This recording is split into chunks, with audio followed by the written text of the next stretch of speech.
कार्यक्रमाचे प्रमुख आदरणीय अमितभाई शहा,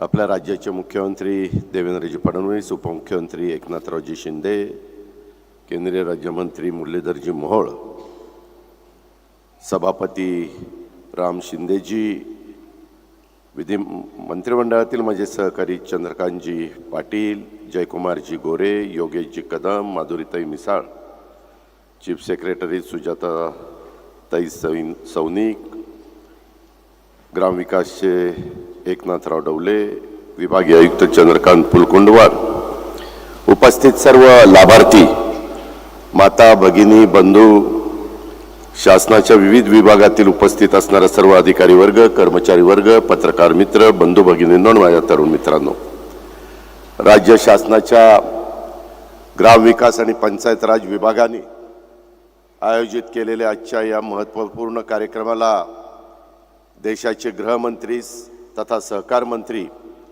आदरणीय श्री अमित शहा साहेब स्वतः उपस्थित आहेत. राज्याचा उपमुख्यमंत्री तसंच पुणे जिल्ह्याचा पालकमंत्री म्हणून मी आदरणीय अमितभाईंचं सर्वात पहिल्यांदा मनापासून स्वागत करतो, त्यांचे आभार मानतो, त्यांना धन्यवाद देतो. आपल्याला सगळ्यांना माहिती आहे, महाराष्ट्र हे देशाचं आघाडीचं राज्य. शेती, उद्योग, शिक्षण, व्यापार, सहकार, आरोग्य, गृहनिर्माण अशा अनेक क्षेत्रात महाराष्ट्राचा विकास वेगाने सुरू आहे. राज्यातल्या या विकास योजनांना, पायाभूत प्रकल्पांना गती देत असताना नरेंद्र मोदी साहेबांच्या नेतृत्वाखालचं केंद्र सरकारच्या माध्यमातून आदरणीय अमितभाई कायम महाराष्ट्राच्या आपल्या सर्वांच्या पाठीशी खंबीरपणे उभे राहिलेले आहेत. या अनेक उदाहरणावरून आपल्याला सांगता येईल. केंद्रीय अर्थसंकल्पामध्ये देखील जो मांडला गेला त्याच्यात तुमच्या माझ्या महाराष्ट्राला झुकतं माप हवं असेल, राज्याच्या सहकार चळवळीला मदत हवी असेल, किंवा दिल्लीमध्ये महाराष्ट्राच्या हिताचा कुठलाही मुद्दा मांडायचा असेल, तर प्रत्येक वेळेस माननीय अमितभाई महाराष्ट्राच्या बाजूने आपल्या सर्वांच्या पाठीशी ठामपणे उभे राहिल्याचं आपण वारंवार अनुभवलेलं आहे. अमितभाईंच्या या महाराष्ट्राच्या प्रेमाबद्दल राज्याच्या 13 कोटी जनतेच्या वतीनं मी त्यांचं मनापासून अभिनंदन करतो. महाराष्ट्रावरचं त्यांचं प्रेम यापुढेही असंच कायम राहील याची मी खात्री देखील बाळगतो. नुकताच 19 फेब्रुवारी झालेलं रयतेचे राज्य युगपुरुष छत्रपती शिवाजी महाराज, स्वराज्य रक्षक, स्वराज्य संस्थापक यांची जयंती आपण साजरी केली. आपल्या सर्वांच्या साक्षीनं महाराष्ट्राच्या आराध्य दैवताला देखील मी वंदन करतो. स्वराज्याच्या संकल्पक राजमाता जिजाऊ मासाहेबांना देखील वंदन करतो. स्वराज्याचे दुसरे छत्रपती, स्वराज्य रक्षक संभाजी महाराजांना वंदन करतो. आणि ह्या महामानवांच्या कार्याचा, विचारांचा वारसा खऱ्या अर्थाने पुढे नेण्याचं काम आज केंद्रातलं देखील आणि राज्यातलं महायुतीचं सरकार देखील करत आहे.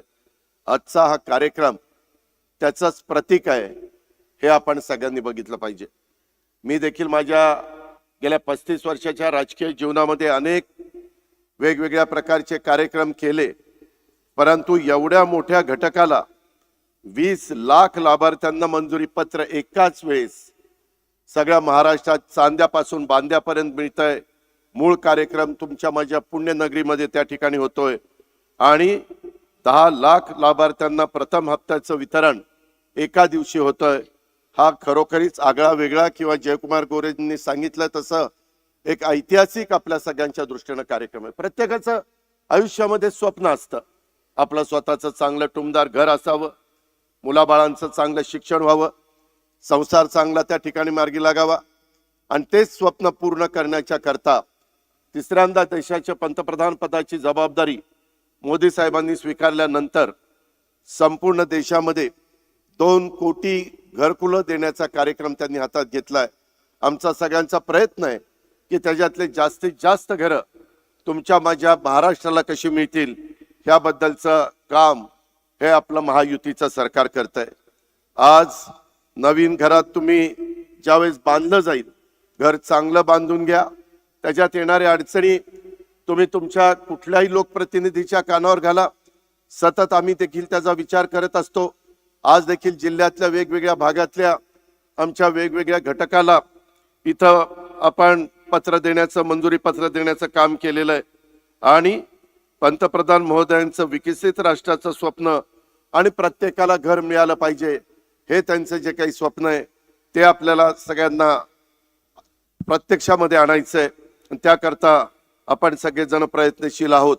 ही पण बाब तितकीच महत्वाची आहे.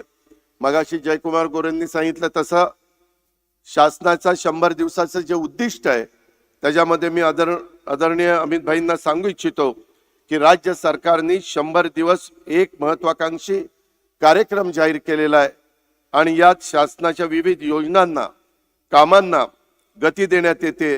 ग्रामविकास व पंचायत राज विभागाच्या माध्यमातून घरकुलांना मंजुरी, हप्ता वितरण, घरकुले पूर्ण करणं आणि भूमिहीन लाभार्थ्यांना जागा उपलब्ध करणं यासारखी देखील कामं आपण प्राधान्याने त्या ठिकाणी करतोय. राज्यात ग्रामीण आवास योजनेच्या अंतर्गत या 100 दिवसात महाआवास अभियान 1 जानेवारी 2025 ते 10 एप्रिल 2025 या कालावधीमध्ये राबवित असून मला खात्री आहे की 100 दिवसांसाठी ठरवलेलं उद्दिष्ट वेळेआधीच नक्कीच पूर्ण केलं जाईल. ग्रामविकास खात्याची जबाबदारी ज्यावेळेस मुख्यमंत्री महोदयांनी जयकुमार गोरे आणि आपले राज्यमंत्री योगेश्वर सोपवली त्या दिवसापासून ह्या दोघांनी पण ह्या सगळ्या गोष्टी मनावर घेतलेल्या आहेत आणि त्याच्यातूनच आज आगळा वेगळा कार्यक्रम त्या ठिकाणी होतोय. आणि ह्या महत्वाच्या कार्यक्रमाला देशाचे सहकार आणि गृहमंत्री इथं हजर आहेत. आजच्या या कार्यक्रमाच्या निमित्तानं राज्यातल्या विकासाच्या योजनांना सर्व लाभार्थींना बंधू भगिनींना विनंती करतो, तुमचं हक्काचं घर प्रत्यक्षात आणण्यासाठी राज्य सरकारने केंद्र सरकार हे प्रयत्नशील आहे. आमच्या या प्रयत्नांना आपण पण मनापासून सहकार्य करा आणि आपल्या हक्काचं घर प्रत्यक्षात त्या ठिकाणी बांधण्याच्या करता सगळ्यांनी प्रयत्नशील राहा.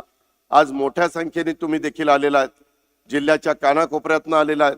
मी तुमचं देखील मनापासून स्वागत करतो. ज्या आमच्या लाडक्या बहिणी आलेल्या आहेत त्यांचं पण मी मनापासून त्या ठिकाणी स्वागत करतो. फार विश्वासाने तुम्ही महायुतीच्या सरकारला पुन्हा 5 वर्षाची संधी दिलेली आहे. तुम्ही जो विश्वास आमच्यावर टाकलेला आहे त्या विश्वासाला कदापिही मुख्यमंत्री, उपमुख्यमंत्री आणि आम्ही मंत्रिमंडळातले सहकारी कदापि तडा जाऊन देणार नाही अशा प्रकारची खात्री तुम्हाला सगळ्यांना देतो. अधिक काही बोलत नाही. माझ्यानंतर एकनाथराव शिंदे, देवेंद्रजी आणि नंतर आपल्याला सगळ्यांना केंद्रीय गृहमंत्री अमित भाईंचे विचार ऐकायचे आहेत. त्यामुळं आपल्या सर्वांचे आभार मानतो आणि इथंच थांबतो. जय हिंद, जय महाराष्ट्र. धन्यवाद पवार साहेब. यानंतर माननीय